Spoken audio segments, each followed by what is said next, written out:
Welcome, fearless viewers, to another chilling tale from our realm of horror. Tonight, we delve into the darkest corners of the human psyche, where shadows lurk and fear reigns supreme. Before we begin, make sure to subscribe to our channel and join our growing community of horror enthusiasts. Help us reach our next milestone of 700 subscribers, as we continue to uncover spine-tingling stories that will haunt your dreams. Now, brace yourself, as the journey into the unknown begins. So I've been a football coach here in the UK for almost 30 years now. But once upon a time, I had a decent shot at playing at a professional level. And I even had trials at Man City when I was a teenager. This is before they had the oil money. I don't think I've gotten a sniff these days. But like so many others, horrible injury took me out of the picture. And I had to kiss my dreams goodbye. However, that didn't mean that I had to turn my back on football altogether. It's my life always has been, so I decided to get into a career in coaching instead. A few years later, I'm working for Marine AFC on Merseyside, mainly along a bloke that had to be double my age. He had bags upon bags, loads more experience and bags, love more contacts, and one day, it comes to me with the offer of a lifetime. And old mates of his had somehow managed to land the head coaching job from the national women's team. Billy's trouble was he needed two blokes to help him out. He'd asked his mate, who had in turn asked me 8 weeks after that. Following all kinds of vaccinations and travel forms, we were flying out to Belize City to become the official coaching staff of an actual national team. Granted, they just so happened to have never played a game before. But we saw that as more of a challenge than hindrance. But the trip turned out to be much more difficult than just coaching a few amateur footballers. In fact, it turned out to be a bloody nightmare for the entire time we were there. First off, and this isn't all that connected to the beliefs thing, but our flights out to Belize City happened to be on the 9th of September 2001. So we spent our second full day in Belize, not maxing and relaxing by the pool as we should have been, but glued to the telly in the hotel bar, watching footage of the plane smashing into for hours. And if our flights had been booked 2 days later, would have been the air during one of the most terrible events of our lifetime. So to say that shook us up would be an understatement of the century. Anyways, the main thing happened about 2 or 3 weeks later. Once we'd gotten to the swing of the coaching job, me and my colleague from Marine were staying in the fairly scabby hotel in Belize City. But the food and the drink were absolutely phenomenal. And it was all being paid for by a football federation of Belize. So it wasn't like beggars were about to suddenly become choosers. The only trouble was that it could get a bit wild later on at night. I saw more than one older European-looking bloke going into a room with a much more attractive Belizean girl, then leaving maybe half an hour to an hour later. Sleazy. I know, but as long as they didn't put them near us, we weren't fast. And only a few weeks into staying there, I'm woken up in the middle of the night by a repeated rhythmic bang on the wall near my headboard. Instantly, I know what's going on, and only makes me extra nauseous when I can hear some deep voice and American accent shouting all these pervy things. God help the girl who was with, I remember thinking, because she just stayed quiet as a mouse the whole time. And in the end, I ended up banging on the wall back and shouting, "Keep it down, Paler," something of the sort. He does oblige a bit, not stopping, but at least slowing the tempo while keeping his voice down. Still grim, but better than nothing, I suppose. The next morning, I get a knock on the door, and it's the police wanting to ask me a few questions. Of course I oblige, following the officer into the corridor, and that's when I see all the blood on the door of the room next to me.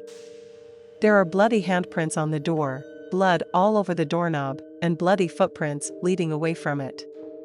The mad thing is, though, that would have all been cordoned off with tape and Britain. But the cops there just didn't seem to mind us contaminating the scene by standing right next to it. As it turned out, what had been listening to wasn't just, that the bloke had strangled some poor girl before doing that to her body, just feet away from where I'd been trying to sleep. You can bet we move hotels after that. About a month later, our women's team took on their Guatemalan counterparts in their first ever international football match. We got smashed 12 now, and 2 days later, after we played El Salvador, and the results were much better. We only got beat by 6 goals to no. The president of the FFB sacked us after our posts matched him talk. We tried explaining that having the number of goals that we were beaten by was actually quite an achievement for a brand new team. He didn't give a monkey's bare bottom, he just wanted wins. So we were out. We flew back to the UK in time for all the Christmas hype. And I just remember spending and trying to forget about the murder. The whole thing was definitely one of the most surreal times of my life. And if it wasn't for the actual murder that I tried to sleep through, I'd definitely do it all again tomorrow. During my gap year, I decided to stop off in Myanmar, Burma, for a few weeks. They just opened up the tourism for the first time in about 40 years, which really offered a chance to blaze the trail, so to speak, and the exchange rate was such that I could extend my trip by about 2 to 3 weeks if I took advantage of the country's weak currency. I ended up getting a pretty decent little hotel in Yangon. And at a rate that was a third of what I'd have paid back in Bangkok or Chiang Mai. The only obvious downside was that the hotel was having maintenance being performed on a couple of floors. So they mentioned that it might be a little bit noisy overnight. I did think it was a bit stupid that they'd be doing DIY in the middle of the night, but I had a nightly rate of about $2. I was hardly about to freak out over it. Anyway, I have a great night's sleep. The bed was great. The bathroom the same. Then I head down to breakfast. That's when I get talking to this pair of Spanish hippie types who tell me they'd been awoken in the middle of the night by the maintenance men who'd apologized and told them that they'd have to vacate because they were about to douse the room with gas. And no sooner had they said that had there seemed to be a bit of commotion in the hotel lobby. It was a girl speaking French to a receptionist. I had no idea what she was saying. But it seemed quite urgent, and the girl was obviously frustrated that no one could understand her. I didn't think much of it as I headed out into the streets to explore Yangon. The heat and humidity really got to me that first day. So after picking up a few pieces of rather exotic-looking fruit from the marketplace, I wandered back to the hotel to take a nap. But when I arrive, I'm greeted by the sight of what was obviously some kind of ambulance. Along with the French girl sitting on the hotel steps, crying her eyes out. It turned out that there had been a miscommunication between the maintenance men and the hotel staff. And as a result, they'd pumped gas into a room that had a traveler staying in it. They had been suffocated in their sleep, having gone to sleep all comfy that previous night, totally unaware that they'd never wake up again. I didn't find out who the person was or where they were from. I just saw the body bag being wheeled out of the lobby and into the ambulance. And by that point, it was obvious that they wouldn't be going to the hospital. More like the corner. I checked out of the hotel the same day and only spent a week longer in Burma before flying over to Thailand. I just don't think that they were ready to accept tourists at that stage. They just weren't accustomed to visitors in the same way that the Thais of the Vietnamese are. And as much as I tried to just enjoy the rest of my trip, it was something that definitely cast a long shadow over it. I just feel so terrible for whoever was in that room. Having gone to some strange new place to learn and grow as a person only to be killed by someone's pure and absolute negligence. My mom travels a lot as part of her job. So she stays in a whole bunch of different hotels. She's on short flight from New York City to Toronto, and she gets talking to a guy who's in a similar kind of job. Only he's actually from Toronto and had been visiting Manhattan on business.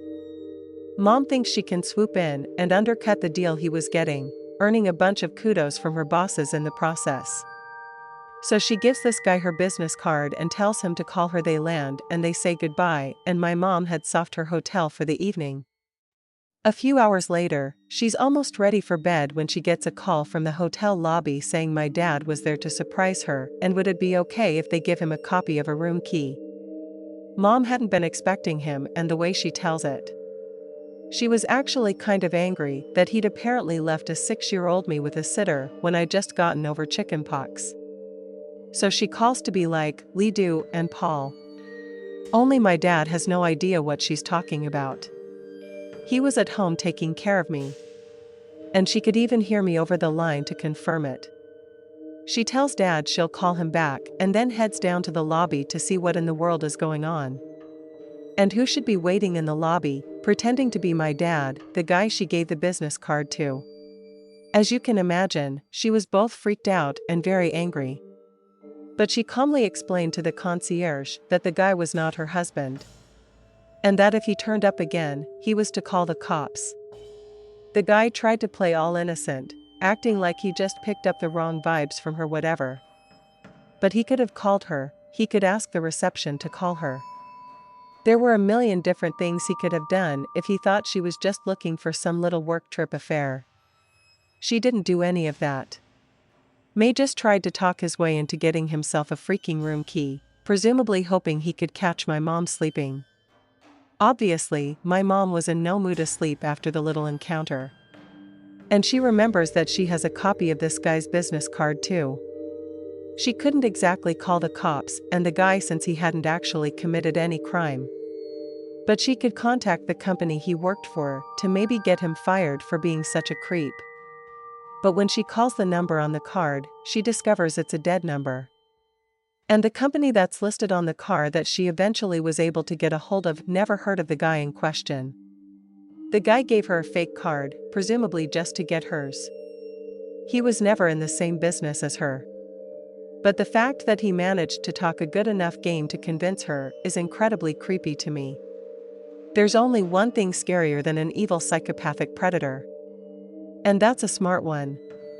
Luckily, my mom was able to fly back the following afternoon after her business meeting, but it was definitely a close call. I thank God she was able to get away safely. Back in the early 2000s, I had to fly out to Regina, Saskatchewan, for a marketing conference. I was an entry-level employee at quite a big company. But they had agreed to pay my hotel bills if I found somewhere within a specific budget. As you can imagine, they ended up lowballing me pretty hard. But I still managed to find a fairly nice bed and breakfast type deal that seemed to be this little mom and pop operation. I fly out, check in, take a shower. And then I'm air drying while sorting out my outfit for the next day when I get a knock on the room store. The whole thing was basically just to converted residential units. So there were no phones in the rooms or anything. But I'm also in no position to answer the door. So I just call out to whoever it was like, yes. Is everything okay? I just hear the voice of the owner on the other side say, can you put on some clothes? Thank you. They weren't rude or sleazy about it. And the thank you on the end was very polite, but nevertheless, I'm stood there still as a stone. Thinking what in God's name? I immediately throw a towel around myself, locking the door, throwing all my stuff back into my travel case. Then I walked right out of that B&B, booked myself into the Ramada Plaza, and immediately called the cops. If you can believe it. The guy denied filming me spying on me or anything of the sort, then had the gall to complain that I'd walked out without paying my bill. I told the cops to ask him how he knew that I was naked in a private hotel room. They said that they let me know what the next steps were. Surprisingly, there were none. All of a sudden, the guy didn't seem all that interested in collecting on the bill. He was too busy explaining the cassette tapes in his office that showed naked images of literally hundreds of his guests. Not 100% sure what happened to the guy after that. But I'm hoping he at least lost his hotel license or did some prison time. It's one thing to record people without their consent. Another thing entirely to be so brazen about it. I hope that creep gets hit by a bus. During the year 1887, construction began on a 2-story mixed-use building in the city of Chicago. 5 years later, the owner told investors and suppliers that he intended to add a third-floor one design to serve as a hotel to the many tourists due to descend into the city for the upcoming World's Columbian Exposition, celebrating the 400th anniversary of Christopher Columbus's arrival in the New World. The exposition was an influential social and cultural event, had a keen effect on Chicago's architecture, sanitation, and arts. The exposition would further secure Chicago's reputation as America's second consider, and the hotel was named to reflect that, becoming the World's Fair Hotel. However, the World's Fair Hotel would become infamous for another reason entirely. Instead of accommodating visitors from across the world, many of the hotel's rooms would house nothing but pain, suffering, and death, eventually taking on a new name, Chicago's Murder Castle. Herman Webster Magid was born on May 16 of 1861, in Gilmanton, New Hampshire. His genealogy shows that he was descended from some of the earliest English settlers to arrive in North America. Being born into a farming family, Herman would often help his father in his duties as a farmer-trader and house painter. By all accounts, he was a polite and well-adjusted young man who gave no hints of the person that he grew up to be. After graduating from Phillips Exeter Academy, Herman entered the University of Michigan's Department of Medicine and Surgery, graduating in June of 1884. After passing his exams, he then traveled back to his native New Hampshire to become the apprentice of Dr. Newham White, a high-vocal advocate of human dissection. It's here that Magid spent almost all of every day in the company of White, helping him cut up hundreds of human corpses in order to find out exactly what had killed them. It's here that Herman's behavior seemed to take a distinct turn for the worse, as housemates noted that he treated his young wife in an abominable manner. She returned to New Hampshire shortly afterwards, and it appears the couple maintained little contact following their separation. Without his marriage tying him to any one particular place, Herman decided to move to Moores Forks in New York State in the hopes of opening a medical practice there. Shortly after the move, a young boy went missing, one that was sent to be last seen in the presence of Herman Magid. Naturally, Herman protested his innocence, and the local police force seemed to have taken him at his word, as no formal investigation was opened. However, rumors of his involvement in the child's disappearance stuck, and Herman was forced to leave town to protect himself from vigilante reprisals. Herman opted to move to Philadelphia, where he got a job at a drugstore. It was during his employment that a small child died after taking medicine purchased at the store. This time, police launched a full investigation, and despite once again protesting his innocence, Herman found himself as the case's #1 suspect. Again, Herman decided to flee rather than face a false conviction, this time heading for the windy city of Chicago. But in order to avoid any association with the vicious rumors and misfortune that might follow him into the Midwest, Herman decided to change his name. And so, in August of 1886, Herman Budget arrived in Chicago, only this time he was calling himself Henry Howard Holmes, or more commonly known as H. Holmes. Upon an initial exploration of Chicago, Southside, Holmes discovered a drugstore at the northwest corner of South Wallace Avenue in West 63rd Street in Englewood. The owner, Elizabeth S. Holton, offered Holmes a job, and he proved to be a hard-working and diligent employee, so much so that it wasn't long before Holmes made her a cash offer for ownership of the store. It was one that was far too generous to refuse. And since Holmes had actually attended Michigan University with Lizzie Holden's husband, they were only too happy to sell. Shortly after, Holmes began construction of the World's Fair Hotel. The ground floor was half shop front and half hotel lobby, exactly the kind of thing you'd expect from such upmarket accommodation. Here the second floor was anything but comfortable or cozy, with its design and construction hinting that Holmes might well have been guilty of the child murders he'd been accused of. Because Holmes wasn't constructing hotel, he was creating something akin to a human slaughterhouse. When the third floor of the hotel did indeed host a number of comfortable apartments, the second floor of the World's Fair Hotel consisted of a number of elaborate torture rooms.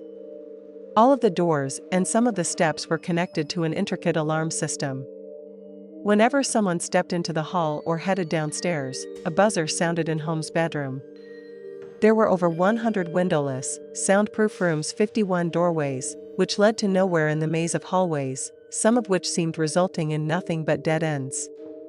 Many of the rooms were outfitted with chutes that ran directly into the basement, where Holmes installed acid vats, a vast quantity of quicklime, and a crematorium to dispose of his victims by ladies, The first of these victims would turn out to be a lover of his named Julia Smith.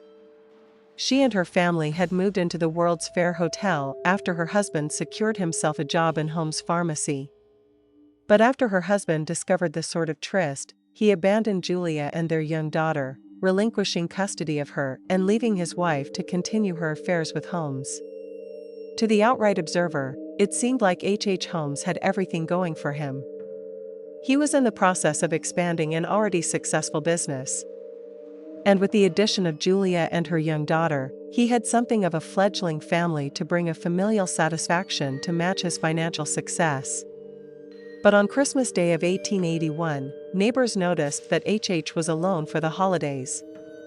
When they inquired as to the whereabouts of his newfound paramour, H. broke down crying, telling them that Juliet had died during a termination of her pregnancy, and that her grieving daughter the son away to live with relatives, shocked and sympathetic over a sudden bereavement. His neighbors asked no more questions of him. But it's more than likely that H. had subjected both mother and daughter to his preferred method of execution. He would administer a heavy dose of chloroform, then mark his victims in an improvised gas chamber on the second floor of the house. Once he was sure that his subject had expired, it simply tossed them down the corpse tubes, which ran into the basement's acid. That's what seems to set Holmes apart from many other serial killers, is that Holmes applied an almost industrial process to his work. Other killers took pleasure in the process, often engaging in paraphilic acts of depravity, whereas Holmes seemed to prefer being as far removed from the nitty-gritty as possible. Yet, despite his apparent squeamishness, on account of rarely spilling blood, Holmes' anatomical knowledge gave Holmes a rather unusual opportunity to profit from his murders. And given that he had extensive contacts in the medical profession, Holmes was actually able to sell the skeletal remains of his victims to colleges and medical labs. But such butchery made for a lot of work.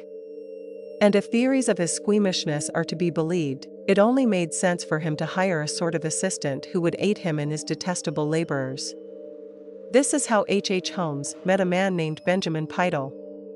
Benjamin was a carpenter by trade, but one with a rich and varied criminal past. Somehow Holmes convinced Benjamin to assist him in his murderous rampage, with one district attorney later called him his creature. The Igor de Holmes's Dr. Frankenstein, if the parent didn't exclusively engage in violent activity together.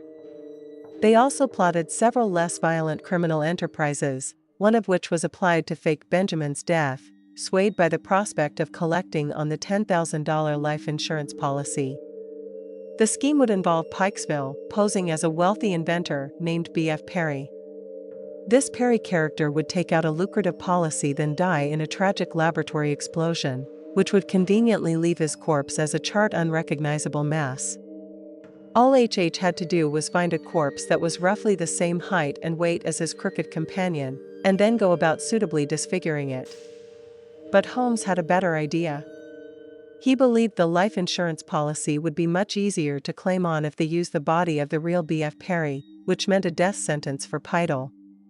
Soon after, he was knocked unconscious, covered in benzene, and set alight while he was still alive. His suffering must have been agonizing, locked away in one of the World Fair Hotel's vaults, screams soaked up by the soundproof padding that lined the exterior of the room, burning and burning until his life went up in smoke. Given here, the actual corpse of the fictional B.F. Perry, H. easily collected on the fraudulent insurance payout. But by that point, Holmes had manipulated Benjamin Bites' wife so heavily that he was not only able to convince her to split the money with him, but he also convinced her to allow 3 of her 5 children to live with him in the World's Fair Hotel. One night, 2 of the girls were woken by Holmes, who instructed them to follow him into a vacant room. There Holmes forced the 2 girls to climb into a large leather storage trunk, one which he'd cut a small hole until, once it was sealed up, he attached a gas line to the hole, filled the trunk with lighting gas until both had turned blue from asphyxiation. He then buried the 2 girls' bodies in his basement. Another 2 additions to his already sizable bar. Already count. Bizarrely, Holmes's downfall was rooted in a stolen horse. Down in Texas, a former cellmate of his had an axe to grind. For it was he that devised the life insurance scam H.H. later used on Benjamin Pizza. Holmes had promised him $500 to buy the idea from him, but never paid up. And once word reached Texas that a rather devious individual had enacted such a scheme, the erstwhile cellmate was furious. In revenge, the man told Texan authorities all he knew of Holmes' malevolence, hoping it would be enough to land his former cellie back in prison. While initially, the authorities had little evidence with which to convict Holmes. They did have an outstanding warrant for stealing a horse, and it was just enough to get him extradited. Texas law enforcement then sought the help of their northern counterparts, who were only too happy to assist them given the increasing number of suspicious disappearances that seemed to orbit H.H. wherever he went. Chicago police were particularly concerned after two of their officers stumbled into the second floor of the hotel while H.H. was absent. Naturally, H.H. kept all incriminating evidence behind locked doors. So the officers weren't able to find anything too harrowing. But the endless corridors, false doors, and staircases, which led to nowhere, all give the officers the impression that something very unusual and very wrong was happening in the World's Fair Hotel. And that its quite entrepreneurial owner wasn't quite all he appeared to be. H.H. was eventually apprehended up in Boston, having been tracked down by the Pinkerton Detective Agency. He was held on the horse theft warrant from Texas, which authorities swooped in on his many properties to perform rigorous searches. However, before they could return to the World's Fair Hotel that mysteriously burned down, destroying most of the evidence with it, H.H. had been in Boston at the time of the arson, and his ghoulish assistant Benjamin had long since passed. So there's no doubt that even towards the end, even when he was on the run, H.H. Holmes still had one pawn in the game, one that was loyal enough to destroy the hotel before the depth of his depravity could be discovered. And October 1895, Holmes was put on trial for the murder of Benjamin Pidle. By then, it was evident Holmes had also murdered the two of the missing Vital children, and was responsible for many other disappearances. A jury of his peers took mere hours to convict him, before a judge wasted no time in sentencing him to death by hanging. "I was born with the devil in me," Holmes would explain in the days before his execution. "I could not help the fact that I was a murderer. No more than the poet can help the inspiration to sing." H.H.'s last request was to be buried 10 feet under and encased in concrete, because he did not want grave robbers to exhume and later dissect his body as he had done to so many others. It's also widely reported that Holmes believed that given the magnitude of his evil deeds, he was quite literally turning into Satan himself. In light of that, there's a good chance that Holmes believed himself to be some kind of supernatural monster, one that would not be contained by a regular human burial. Despite being somewhat odd, the request was granted in the end. On May 7 of 1896, Holmes was hanged at the Philadelphia County Prison. And perhaps it's fitting that his death was just as painful and violent as his life had been. You see, his neck did not break on the drop as it was supposed to. Instead, he strangled to death slowly, twitching over a quarter of an hour before being pronounced dead a whole 20 minutes after the trap had been sprung. It's probably one of the few pieces of solace we get from the story of H.H. Holmes, knowing he spent his final moments in the same kind of terrified agony, and most of his victims had suffered. But even in death, the world would never be truly rid of the man who called himself Henry Howard Holmes. Not only have his misdeeds passed into legend, as he regularly makes the top 10 were serial killer lists whenever they should arise, but almost 140 years after his spree, the rights to books and biographies detailing his life are being bought up by TV and movie companies. And if there really is a hell, and old H.H. is looking up to see his image still terrorizing Americans all this time later, that might well curl his lips into a wicked but satisfied smile.